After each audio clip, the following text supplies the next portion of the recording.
The world needs to know health sectors, education, and social justice. Parents, mothers, fathers out there, you need to know.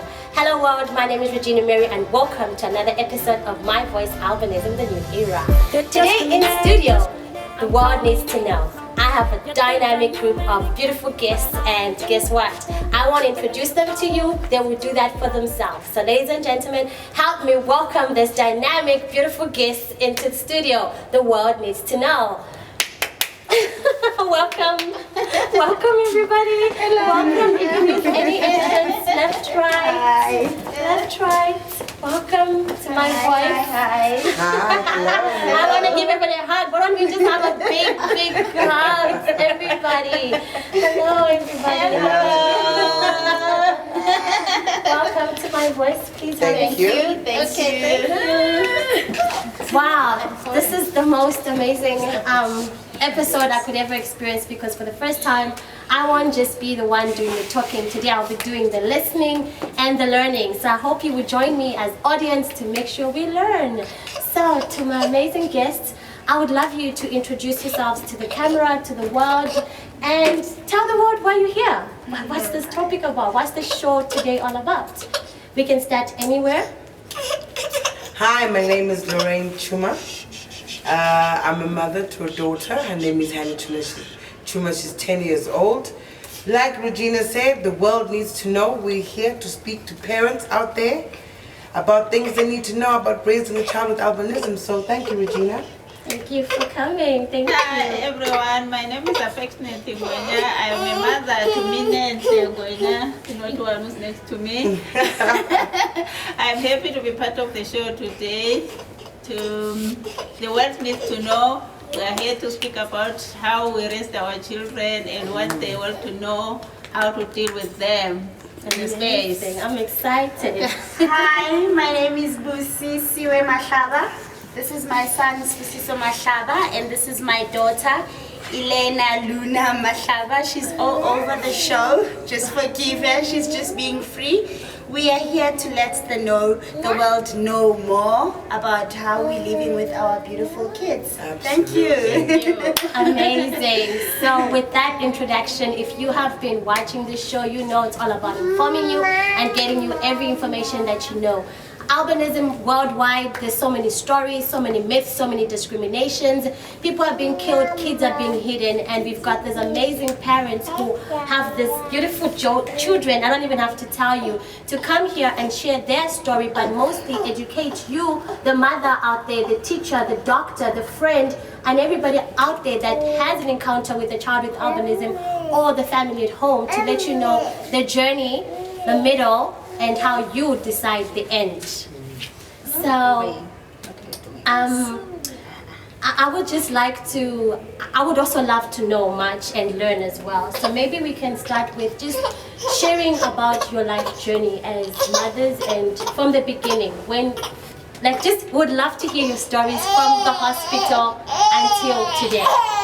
You know, just a summary, but at least let somebody out there know that that's my story too, but how did you do it? Yes. So, I mean, being pregnant, I didn't get the opportunity to see my daughter. You know, these days they've got the 3D scans and all, but when she came out, my doctor said to me, I have a white baby. And I thought to myself, a white baby? And I looked at my partner then and I thought, uh-oh. And I think because I was panicking, thinking, a white baby. And when they brought her, then for me, knowing that I am, you know, Christian and nothing happens by mistake. Right. All I said was 10 fingers, 10 toes, nose, mouth, everything. What's the bill of health? Healthy. That was it. Right. I accepted my child and took her in. I mean, I wouldn't really know, because some family members wouldn't tell you directly. I can imagine what was going through their heads and what they thought. Right. But I accepted my child. I knew she was a blessing from God, and yeah, she looked like a doll, and amazingly everywhere we went, people would want to touch her hair, and people would think, oh my goodness, you know. And I was proud to say, because with any mother, if you have a child, it's not really about whether they have a disability. It's appreciating and saying, God, I thank you for a healthy child. It doesn't really matter. that's all I looked at, you know. And I didn't really experience much except when you're walking with the child, people would actually say to me, "Is this your child?" I'm like, "Yes." But why does she look so white? Like, who's white in your family? I don't have anybody white in my family. And I think because I was privileged to be able to Google and understand, you know, albinism, the condition, what needs to happen from the skin, the eyes, you know, at times, and some parents may not have that privilege, but it's important. Right. Because from the clinic, all they said was, my baby is white. I wasn't told. The pediatrician for me did an excellent job. He educated me to a certain level, but my actual gynecologist didn't. Did they say the baby is white or the baby has albinism, or they just White. used white, like you White. thought it was a white baby? I actually thought, because when you know someone's a white baby, blonde, you don't think, me? I'm not. You don't think white? Wait a minute, guys. Like, when you say white, what do you mean? And didn't use the word albinism, just said you have a white baby, and I don't know what your partner is going to say.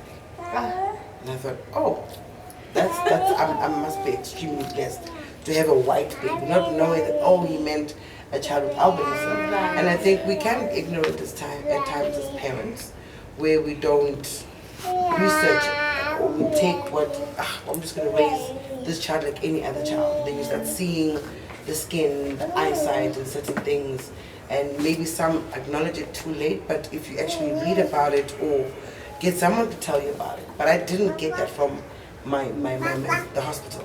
They just gave me they loved my daughter and gave me my child when I left, and that was it. All right. I had to now do my own research, understand what albinism is, what do I need to do. The sun is, you know, an enemy. My daughter knows the sun is her enemy, mine too. I say to parents, I've got albinism. It's a genetic thing, so I have it too. I can't say she has it on her own. I've got albinism, and I think because the sun, we just don't get along. So understanding those things, because as they're young like this, their skin is radiant, it's beautiful, and if you don't really get to read much about it, you know, as they grow, you know, you start seeing other skin cancer. I've come across a few people with it, and they tell us it was negligence. Parents not understanding that they need to put sunscreen, a hat, keep them away from the sun. They just let them play and play and play, and eventually now some have skin cancer. So that was my experience. I think just being privileged in that regard of not just saying, what is this, and dwelling on, I just said it's my child. I learned a lot about it, and I've raised her to be a strong black woman. And she does say, I might look white, but I'm black, mom, and that's the one. Everybody, this is Anna right here behind. Fortunately, she couldn't be here, but hopefully you guys will see her soon. I'm sure some of you have little activist lady, you know, for the march, and you know, she speaks. She knows who she is. Amazing. So yeah, that's my journey. And thank you so much. We're definitely going to come back more into getting more details about that. Please, can you just share with us your story, the beginning? How was it from the hospital? Maybe from the pregnancy, you know, we are always happy I'm pregnant. How's that moment first? Yeah, my story was quite a bit different though, because actually I'm not that person who likes going to the hospitals, doing scans, things like that. I only accept what I get at the moment, because she comes after her sister. She's now 19, she's going to turn 20 this month. Yeah, so I just believe in seeing the things when they happen. So I accepted my pregnancy, and then the final day came. I just went to hospital, and I was the only person who was there on labor that day. And then when she was born, my sister was helping me, just told me that you are having a white baby, you must tell me, are you having an affair with a white man? And I was like, what is she talking about? It's so strange, and it was so strange to me, I don't want to lie. And then when she brought the baby to me and said, look, what sex is she? And then I said, she's a girl. And then I just turned my head up, looked aside and said, is she really serious?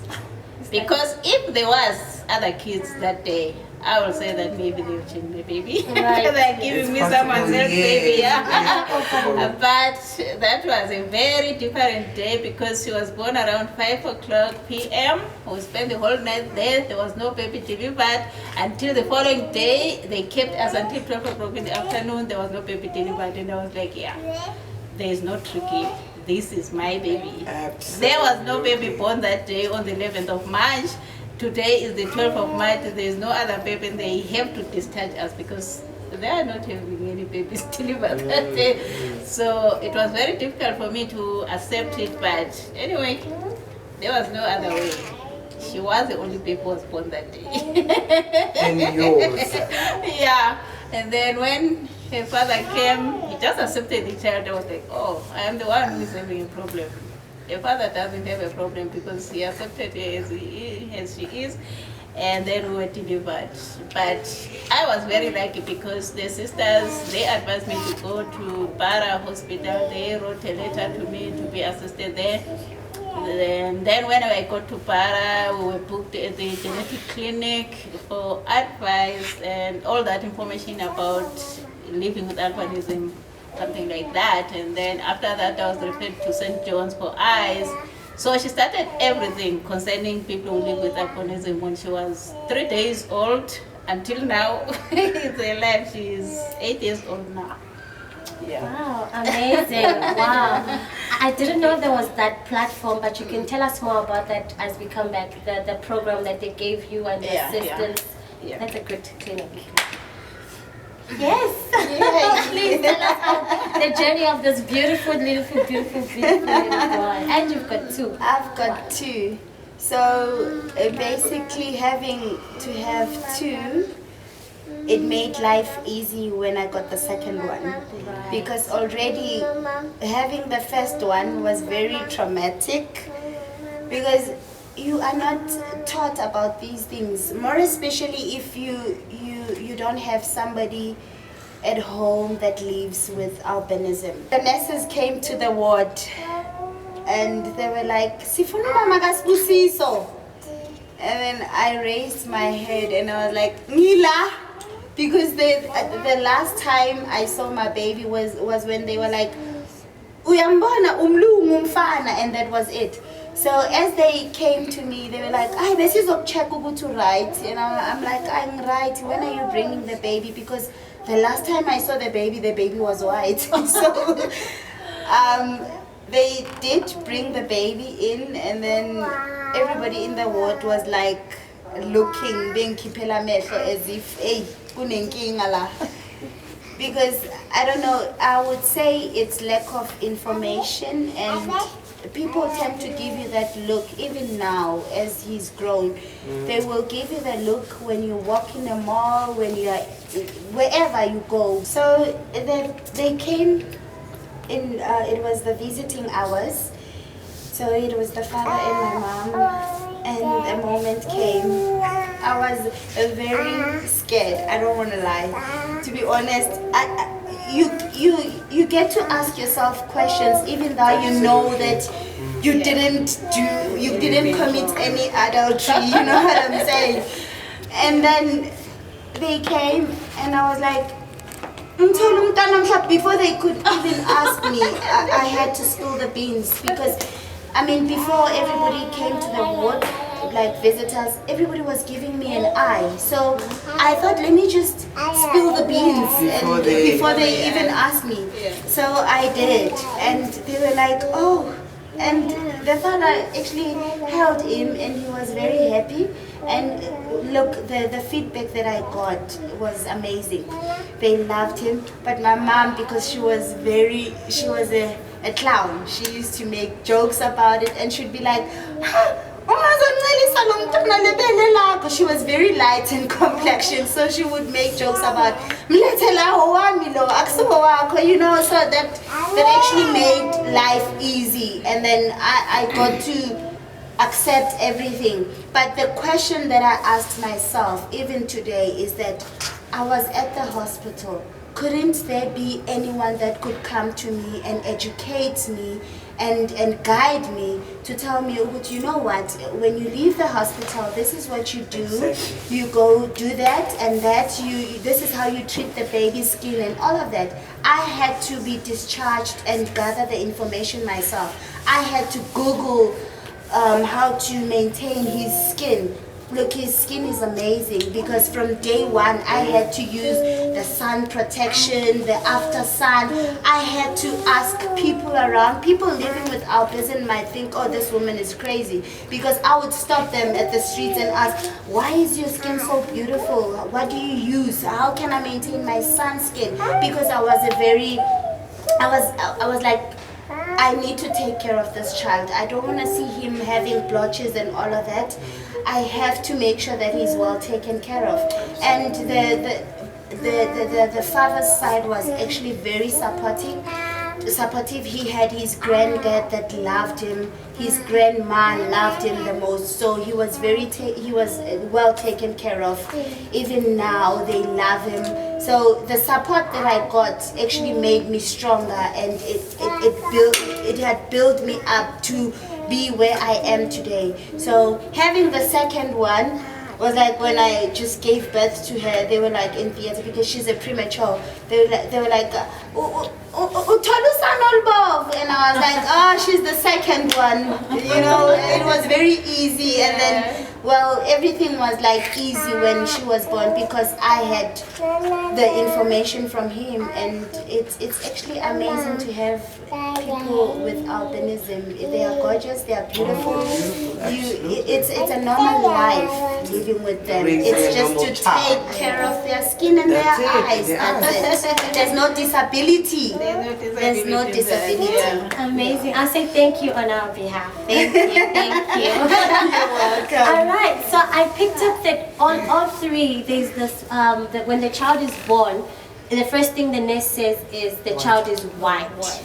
Is it that they're unaware that the child has albinism? Is it not known that there are people with albinism? And of course, having a black woman give birth to a child, it has to have albinism. Why is that white is the first target they go after? I guess because of how people with albinism look. Right. I think it differs.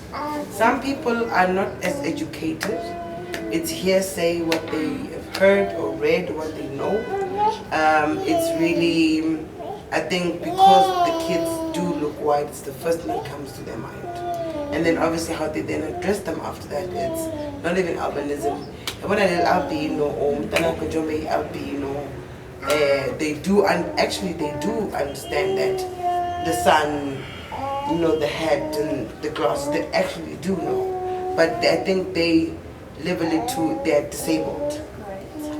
They're not taking it away that no, it's just minimal in eyesight. But it's, you now have a child with a disability.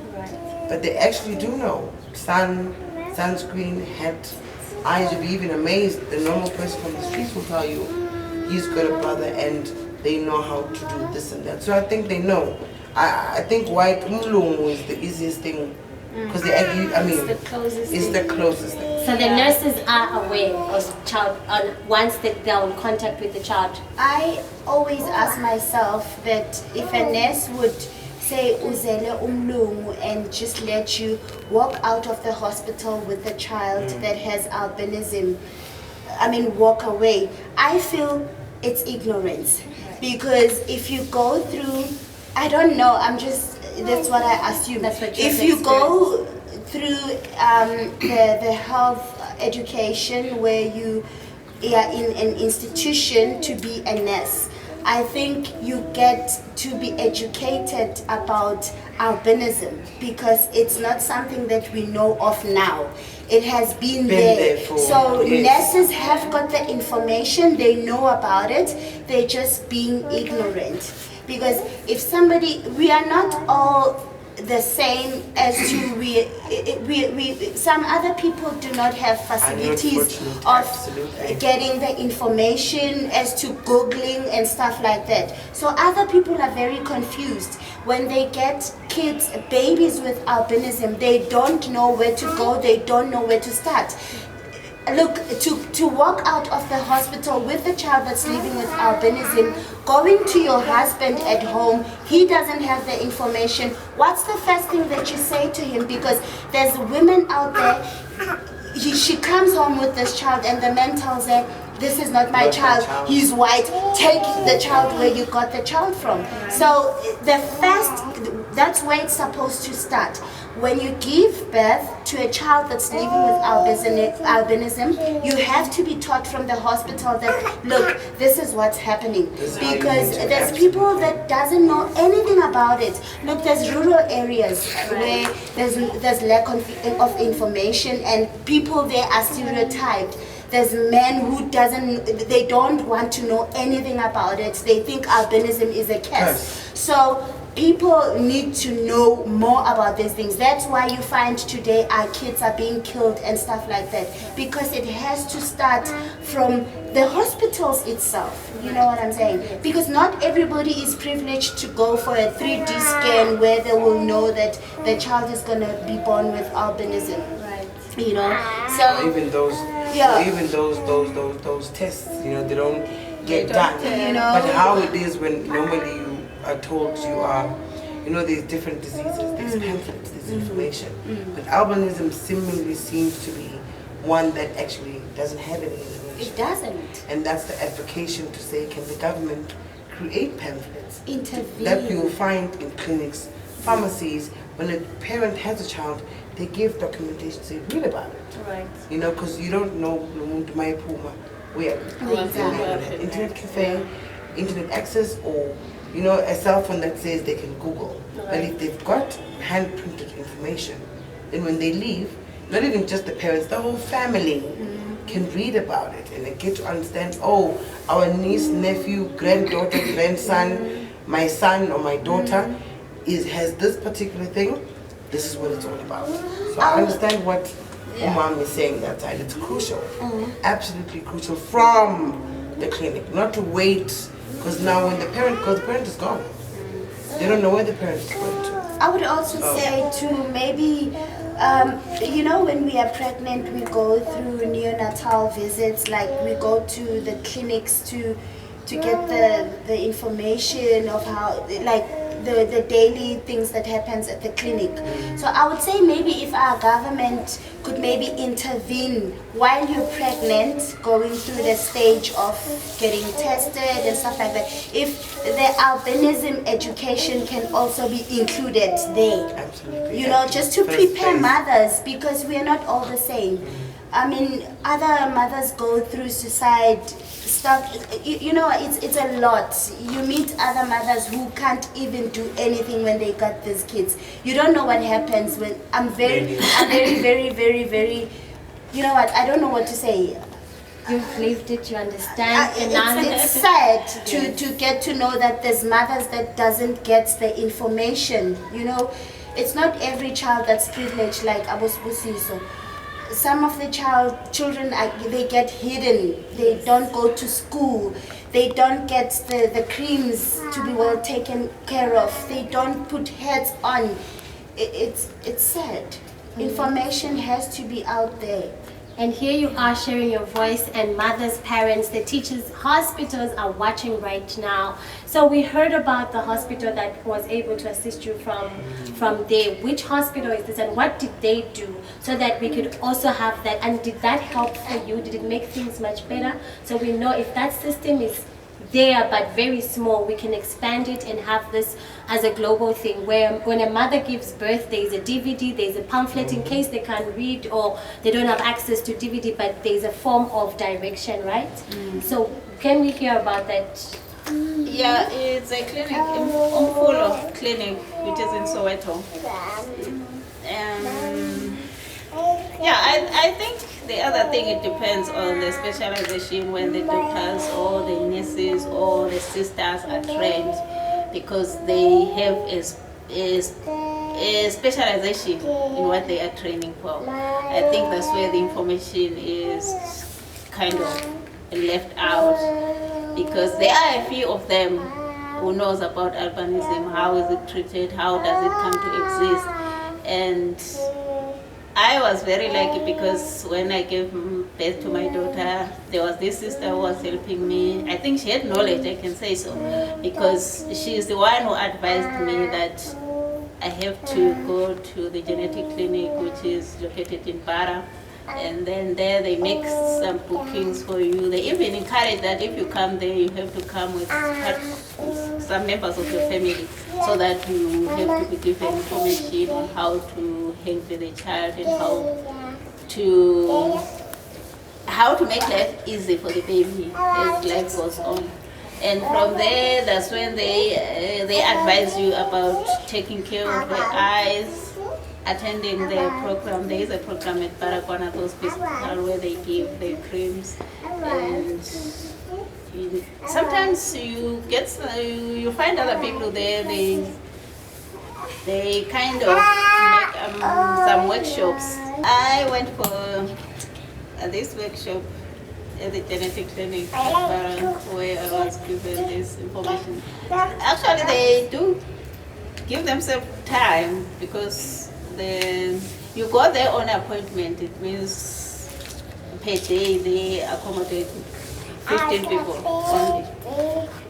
And then you are given your time with a sister, somebody who knows about albinism, and they have this big pamphlet they give you after that workshop. And then after that they will arrange some other appointments if you want to, but if you are satisfied and accept it as it is, just because other people they Take a while. the other people they don't want to accept. Like me, there is no one who lives with albinism in my family, and on her father's side there is no one who lives with albinism. But the information I got there, what they told me, made me to understand that this can happen. Because I myself, I don't like the sun. I'm always with something which is long. Even my feet, I don't want to be on the sun. I always wear my tekis, my socks, all those things. And then it made it easy for me. And then there was a challenge with the eyes. Okay, sorry to cut you there. Are you saying they gave you an explanation on why the child had albinism? Was because of something that maybe you did, or what you don't eat, or what are you saying? Actually, they explained what is albinism. Right. Because I was questioning myself also, maybe I did something wrong. Why did the sister say this is a white child or whatever? But through that explanation, I did understand that it's not a disability at first. It's only lack of melanin in the tinting of the skin. Right. That's where I understood it. The way it was explained to me, it made it easy for me to understand.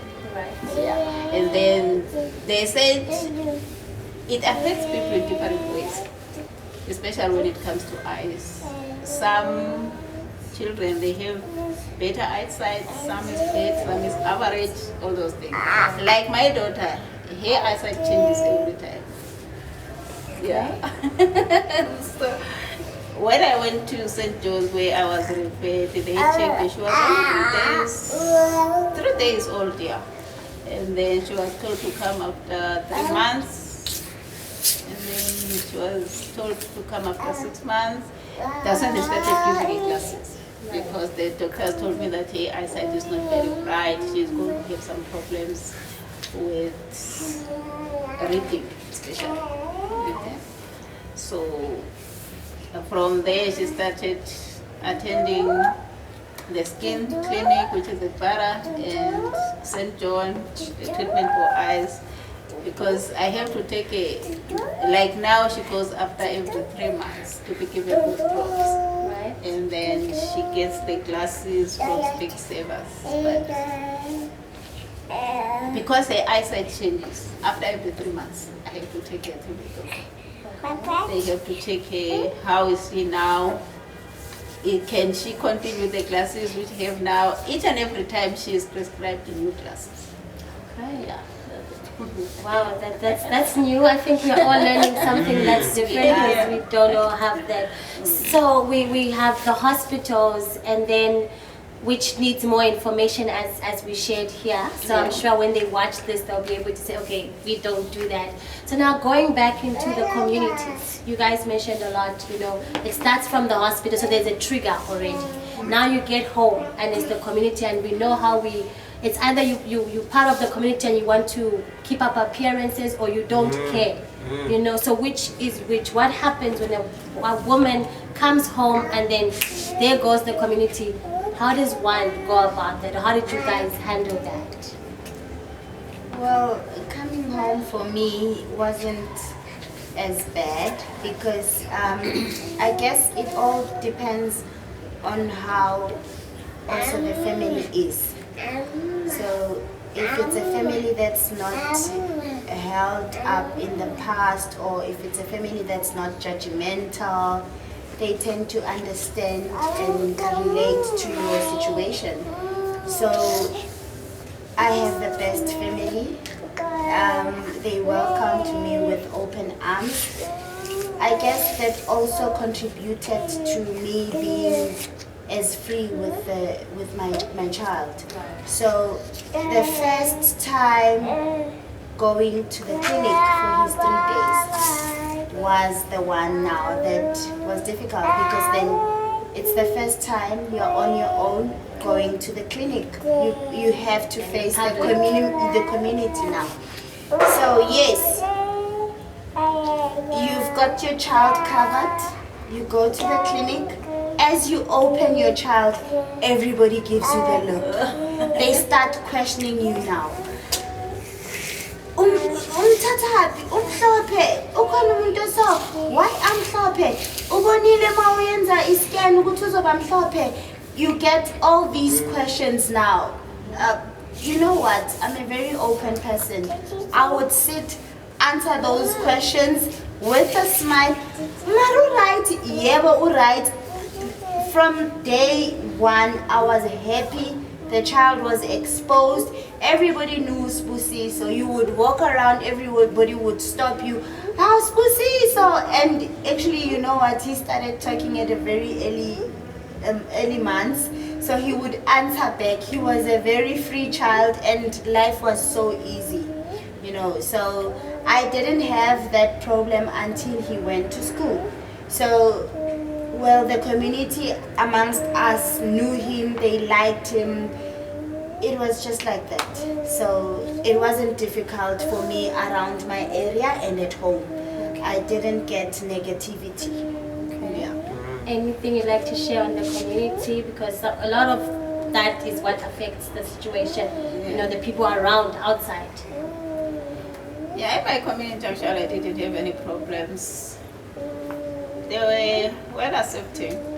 Or maybe it was because of me also, because I didn't keep my child locked up in the house. Right. Because I was working, so I had to wake up early in the morning with her, take her to the creche. And at the creche, people will be dropping their kids there, they will see her and they tend to like her. And so it was so easy. Yeah, it was so easy for me. Community?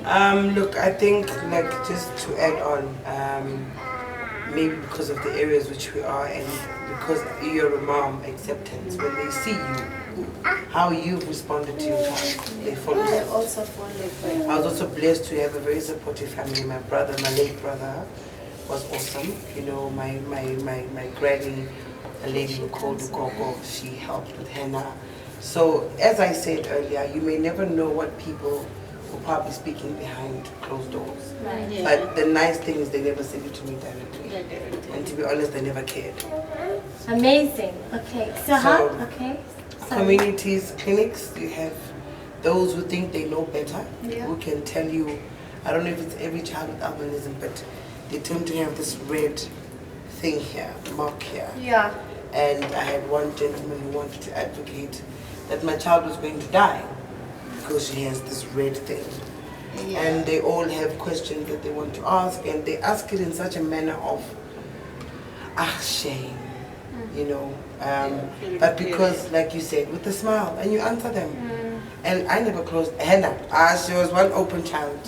When I get to the clinic, everything is off. Yes. They must see. They must see. And they will ask the question. Yes, and then you as a mom, answer. answer. Because that's how you Answer with educate heart. them. That's Yes. how you give information as Yes. well. Because if you do not answer, Then you are saying to them you are shy, you're Yes. embarrassed, you're not happy with your child. Yes. So open your child and answer, because they all have something different. say. They'll all try and advise you what you must do. No one must advise anything with your child. Just keep your child away from the sun, use sunscreen, hats and glasses, everything else will fall into place like any other child. Adding to Any what other. people will tell you how to raise your child is, I would, I meet a lot of people that would say to me, I ungamu pitting fish. Yeah. And then They I'm want to like, tell you "Izo certain yenzani?" Because superstitious I'm things. eating fish. Yo. If fish has got the omega-3, and also it's good for the brain and stuff like that. So if I stop him from eating that, where I will don't he get think the there's any omega-3? foods that, I mean, They would say, "Is Our- it our- wash his our presenter skin? here What's maybe wrong can with tell his us skin? if Because there's it's any only the food." melanin." So You know what I mean? you get a lot of They must those. eat whatever they want to eat. So Yes. communities, it depends. And like I said, because I embrace my child, Right. and once they see you with you're uncomfortable, then they go with you as the mom. You as the, if you come embarrassed, then they've got no reason to think we would. Oh, we should be taking. Iyo le ndaba, yes. You know what I'm saying? Yes. Otherwise, Which was my next question, to say to mothers out there that are watching, how should they respond? Because the way you guys are responding is positive, but others Yes. want to fight back, others get upset, others hide their Yes. kids. So if a mother is watching out there and this is what they're experiencing, how should, you said they should respond with a smile Yes. and answer the questions Yes. clearly. Yes. basically, accept what God has given you.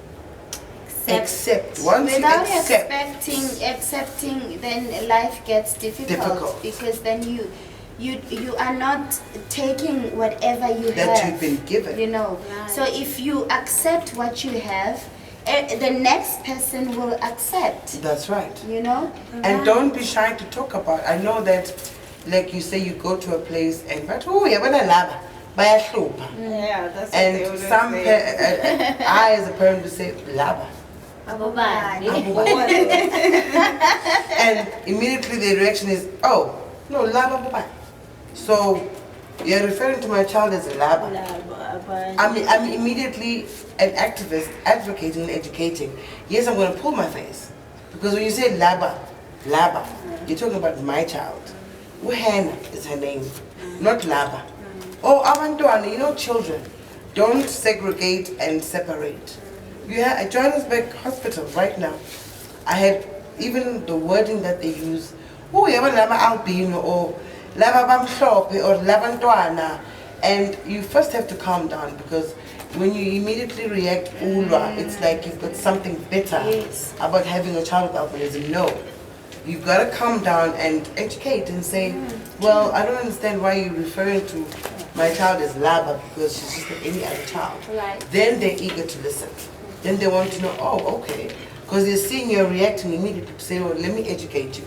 So we're still here on My Voice with this amazing, beautiful parents who are strong, brave, and they're here to say, mother, father, community, I got your back. I went through this and you don't have to take that journey for me. So we're here learning about raising kids with albinism, the community, the hospitals, education, and schools. So there's always that moment when you come home with your daughter or son with albinism and you've got another child who doesn't have albinism in the house. So you've got like 3 or 5 kids. 2 have albinism, 3 don't have. How do parents go about engaging their children and introducing them? Like you have another son who doesn't have albinism. How did you explain to him why they don't look like him? Do you have, what type of process can be used to somebody out there that's saying, okay, how do I explain to my daughter about my son and they don't look alike? So anybody can take it. Well, I think unfortunately, because my son is still 3, Okay. but I think he, at some point, everyone, when he saw your picture, there's Hannah. I said, no, it's not Hannah. It's Auntie Regina. So now that he's growing, he's actually seeing that he's able to identify each person individually. I think the family kids, I educated them to explain that no, henna, looks like this because she lacks 1, 2, and 3, but she's not different from you guys. I must say, my nieces, nephews, grandchildren, all of that, have never treated my daughter any differently. In fact, I think because of that, that's how she's so out there. She doesn't feel different. They've never actually had any reason to say to her or speak to her, because I think we've spoken to them, and as they grow, and because they're not surrounded by Auntie Regina now, Auntie Ingrid, and a lot of Auntie is involved in activism, they're even getting more and more into it. So really educate the family. As much as you're educated as a parent, educate the family, and don't lie to the other kids and say, oh no, tell them what it is. Because kids are smart, they can put 2 and 2 together. And I mean, at Hannah's school once, I said, but why are you black and she's white? I was like, but okay, let me explain it to you. And I explained to the child, it's like, oh, so now it's, hello, Hannah's mom. It's no longer that why you. I immediately took them in a group and I said, well, this is the reason. And from there it was good. So I think educating and speaking to the other kids and making them know and explain to kids what's happening. So be open and Be educate open from and honest from day one. Yes. Do you have something to add on to that? Yeah, I don't have much to say. Yeah, the truth is that we have to educate them, and my daughter comes after her sister who was 11 years old when she was born, and she just accepted her. At first she was that thing to her who was special because she had known other kids next door in the family. There's no one who's like her, so she was that special thing to her, and then it was easy for other kids in the family to get used to her, and she is that special thing even now. Everyone wants to be with her because now she's attending a boarding school. Every time people will ask, even those who live in East London, they will call and ask, when is she coming? We want to be at home when she comes, all those things. So it's easy when they get educated, when they start to have that type of when they start asking questions. So once you get the explanation out of the way from the start, there is no actual issue. If the issue comes when you don't talk about it and you keep quiet, and all the people have is what they heard. So when they see you, it's like, oh, those people, I heard this. So you cut it immediately there. And they'll tell if you're lying or trying to create a story. Don't do that. Be as honest as you possibly can. Okay, so how did you introduce your son? He was just here, but he went out, so we'll get to say hi to him. How did you explain to him why his 2 siblings have albinism and he doesn't? Well, I had to tell him the truth, as the mothers say. I guess being honest helps. So I had to tell him that he's lacking melanin. Well, he's very close to the brother, so he knows more about it. So I guess also telling the other kids that this is where everything is, like the honest truth. It makes it easy for him to share with the friends, and the friends will share with the friends. So that's how the voice is spreading. So once you educate the ones inside the house, then they get to educate the others. So I was honest from the first place. When I actually went to the genetic clinic at Barra, I was with him. So he was very interested to know as to how the genes and everything went on. So he was also educated. We were all educated. We were all told how was this possible and stuff like that. So we are a happy family that knows everything about albinism, so it gets to be taught to the others. You guys mentioned about the rural areas and the different areas. So now, of course, with us, there's like with the 3 of you, there's like this not upper lower, but you've got the access to both well. So you know about the doctors. You can use Google. So now we're in a village. It's somewhere there, and of course, like with children, what is the actual way to explain to the child? Because obviously I didn't know what melanin is, just a word on its own. Then somebody said color. Do you understand? So now how does one break it down without using these big terms of melanin and pigment? Because those words are kind of a bit big to some people. Like you said, skin color. You see your color. Your skin is this color. Okay, so let's say And you're yours- explaining to a mother to explain to the other child. Let's just use me as an So example. I would explain to the mom that, as you can see, our skin color is composite as fine. Right. You understand? It's not the same. Akusho ukuthi bakuloyile or angazi ayikho into enjalo. Lezi zinto ziyenzakala. It's biology. I don't know how you say biology in thing, but you try and use the simplest of The terms simplest Right. language. because you understand in rural areas the literacy level, and that's what is close to my heart in terms of even seeing the children from rural areas, from how their skin looks to everything. You cringe like goodness. And I have a tendency of stopping them when I see them and ask them, where's your head? Up on my class. You know? And you can tell there's that bit of, you know, maybe there isn't somebody who's there to sort of explain. So you try your very best to use And they get frightened when you actually use the say simplest hello. terms of how you want umuntu in the rural areas to understand ukuthi asiyahlukanga yabona if ngiyasika manje naye ngikusike igazi liyafana ayikho into ehlukile ukusho nje ukuthi hayi awuyitholanga lento uNkulunkulu asiningile lesiblesayo ukuthi sikwazi ukumelana kubeka kanjani. Okay, so we don't really have enough time, but I know that you would love to follow more of this show and listen to these amazing women. So now we're talking about education. If you can just fill us into what happens now when a child starts school. Of course, the board, the eyesight, and sometimes, like for me, they can say sit in front, but still in front is too far. I need to be like here with the board. So how do you go about when a child starts school? Must the kids always be in a school that only has kids with albinism, or can they fit into mainstream school? What's the situation around here? Well, your school is the most difficult time ever because when they start school, even if it's sitting at the back or at the corner there, because they are like that. They are like other kids. They come in school, they don't go and tell the teacher that, listen, I can't see. Yes. I mean, that's how it is. They sit wherever. Right. And until you as a parent, you follow up, you go to the school because obviously you could see that the child, the writing is not good or Not writing the right they stuff. want you to help assist with the homework but they don't know what they are doing. So that's where you pick up that there's a problem here. Then you visit the school. That's what I personally did.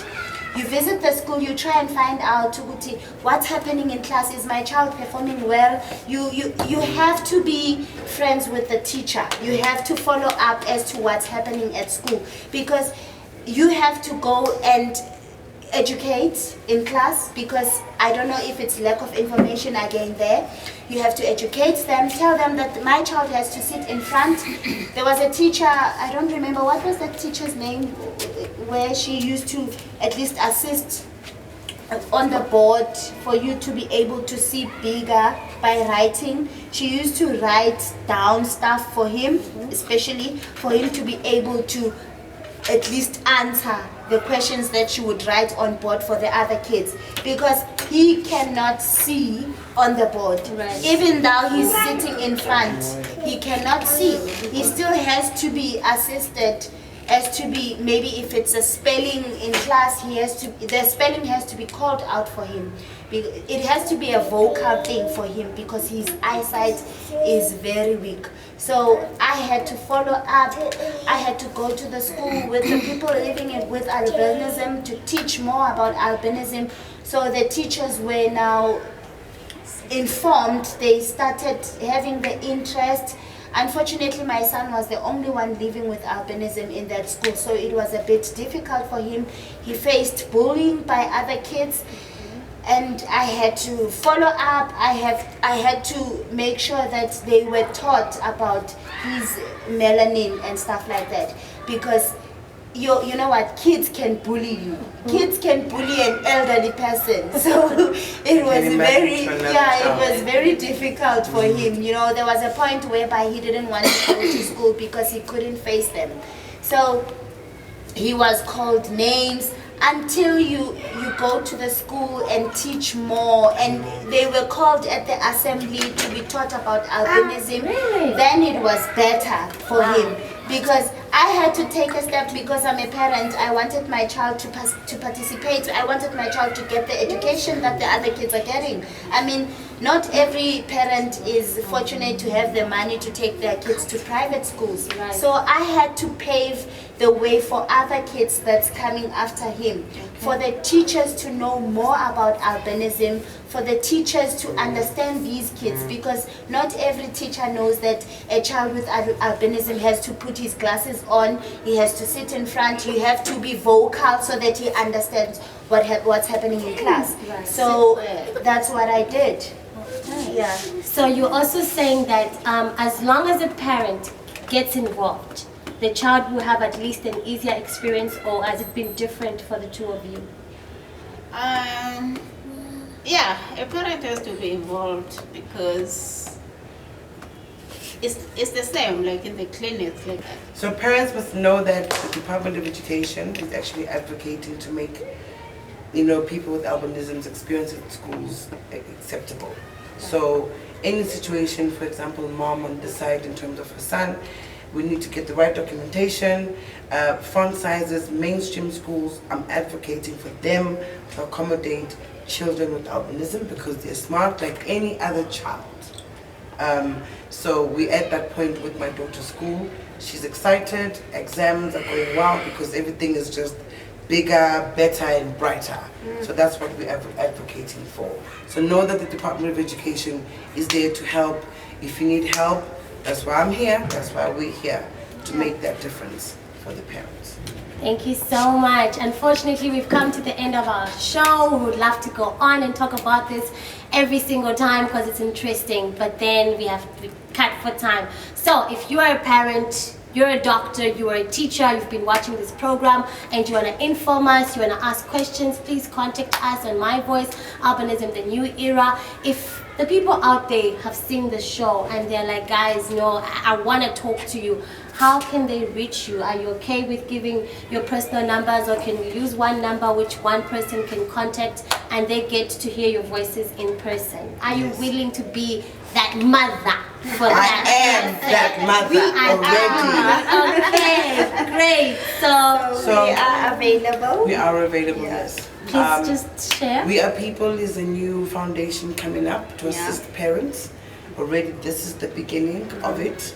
To say, let's come, have support groups, share information, share stories, support one another, help one another, love our kids, and raise our kids to be whatever they want to be. There's no limitation, please. There isn't. So you can contact me. I'll give Regina my contact number and my email address, and we're building. These are not, I'm not doing it on my own. So we've just started and we're here for you. So let us know what you need. And if you're a parent out there and you want to join this group and say, I want to be part of them, please do write to us, inbox us. We'll get back to you with all the information that you need.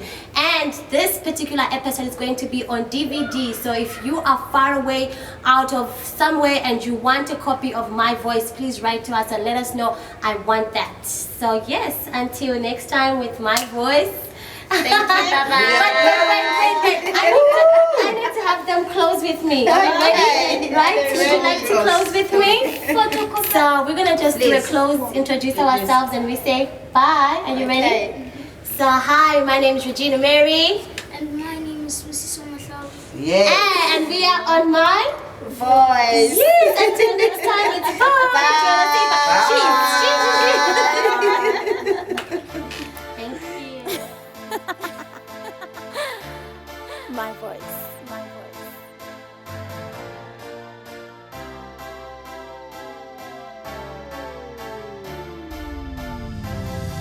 You discriminate. I'm calling it. You think I'm you.